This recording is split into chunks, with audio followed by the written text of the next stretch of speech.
Hi hello guys, welcome back to one more mini vlog.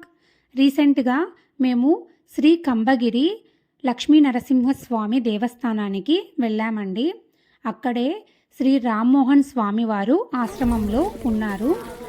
అలానే వారి శిష్యులు కూడా ఉన్నారు. వారితో పాటు మేము నంద్యాల మహిళా మండలి లేడీస్మి 50 మెంబర్స్ దాకా వెళ్ళాము. వారితో పాటు భజన చేసుకుంటూ గుడికి వెళ్ళామండి. ఈ గుడి వచ్చేసి మొత్తం కొండల మధ్యన ఉందండి. ఈ కొండలలో ముక్కోటి దేవతలు వెలిసారట. ఇది మెయిన్ ఆలయం అండి. ఈ మెయిన్ ఆలయం కూడా ఈ మధ్య కాస్త రీమోడలింగ్ చేశారంట. లోపల మొత్తం ఇలా కొండలే ఉన్నాయి. స్వామివారు ఇక్కడ ఉడుము రూపంలో మనకు దర్శనమిస్తారు.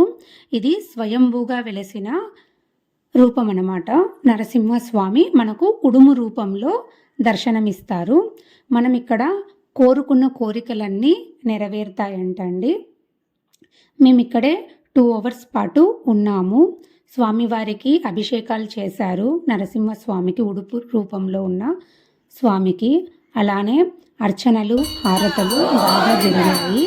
మనం కోరుకున్న కోరిక నెరవేరుతుంది అనడానికి నిదర్శనంగా ఇలా పువ్వు పడుతుందంటండి. అలా పువ్వు పడితే మనం కోరిన కోరిక నెరవేరుతుంది అని అక్కడ మాకు స్వామివారు చెప్పారు. నెక్స్ట్ ఇక్కడ మాకు షీట్ తీసేసి స్వామివారు ఎలా ఉన్నారు అనేది కూడా ఎక్స్ప్లెయిన్ చేశారు. ఇది స్వయంభూగా వెలిసింది కదా, మనకు ఉడుము రూపంలో కనపడుతుంది. స్వామివారి కథ, ఈ ఆలయం విశిష్టత మాకు రామ్మోహన్ స్వామివారు అలాగే వారి శిష్యులు చాలా బాగా ఎక్స్ప్లెయిన్ చేశారండి. అలానే ఇక్కడ అమ్మవారు కూడా వెలిసి ఉన్నారు.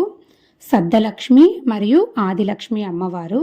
ఇక్కడ స్వామివారు సద్దలక్ష్మి అమ్మవారిని వివాహం చేసుకున్నారట.